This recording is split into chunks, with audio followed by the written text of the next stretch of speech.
Hi, this is Catherine Jones, author of The Reluctant Alchemist and also a trauma therapist.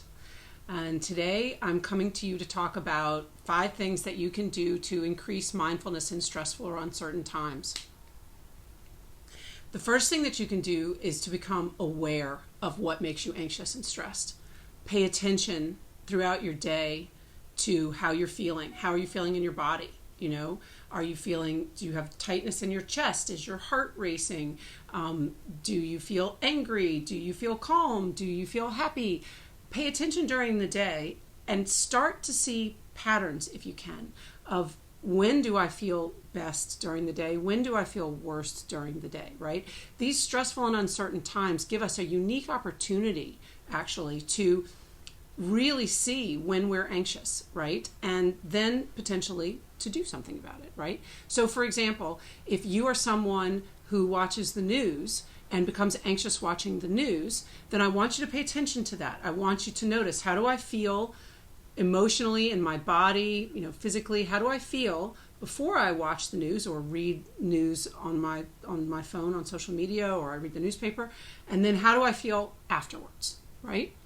And if this is something that you're engaging in that's making you anxious, then it's time to go to step number 2, which is to do something, right? So if we continue with the example of reading the news, maybe you would limit the amount of news that you're taking.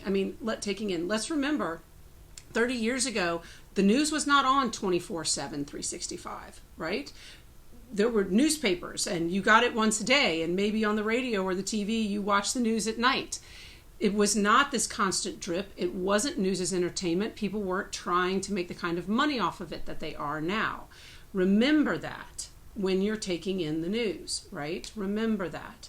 And then also think about putting yourself on a news diet, if you will, something maybe where you limit the amount of news that you take in. You limit it to time of day, and then you skim headlines or just watch the weather.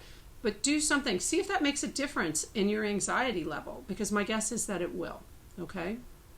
So that's the first thing. Do something. And then I also talk about some other techniques in the article that I've written for Authority Magazine. Number 3, take a breath.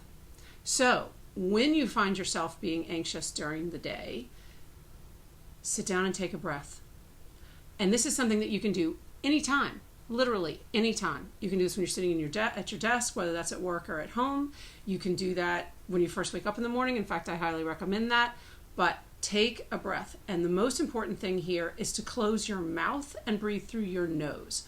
Panting through your mouth is a sign to your autonomic nervous system that it's time to either fight, flee, or freeze, right? That ramps up your anxiety, okay? So that tells your amygdala, we're in danger, we need to do something. So don't pant. Close your mouth and breathe intentionally through your nose as deeply and slowly as you can. And I talk about a technique called square breathing, which is where you make a square of light in your head to the count of 4. And I go into more detail about that in the article. Number 4, stop playing the if-when game. This is a good one, okay? If I could lose 10 pounds, when the pandemic's over, when it's 2021, when this, if this. We're always delaying our happiness to some uncertain future time when things are different, right?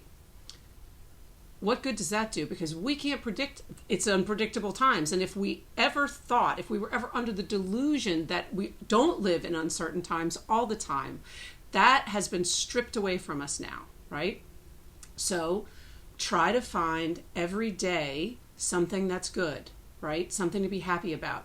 Don't delay your happiness to some time in the future when things are going to be different in some way. Most of the time when we get to that point in the future, we find out that actually everything that we thought would be so different or so much better isn't what we thought. And then that makes it even worse. So instead, figure out what makes you happy today and do more of that, okay? 5. The 5th thing that I recommend that you do is to release your attachment to the outcome of everything. Okay, now I know this is a big ask. This is a goal. This is something to work toward, right? So releasing your attachment to the outcome of things, let's just take an example. So if you, for instance, make a presentation at work, right? And you've done it to the best of your ability, and you've done it with the best of intentions. Once you've made that presentation, you have no control over how anybody else reacts, on how they take it, what they do with it, if they use it, if they throw it in the trash bin. You don't have any control. So stressing out about it, getting anxious, what I like to call vortexing in your mind about it, isn't going to do you any good at all, right? So let it go. Do the best that you can with the best of intentions, whether that's in a relationship or at work or in any other thing that you can think of, right? Artistic endeavors, whatever.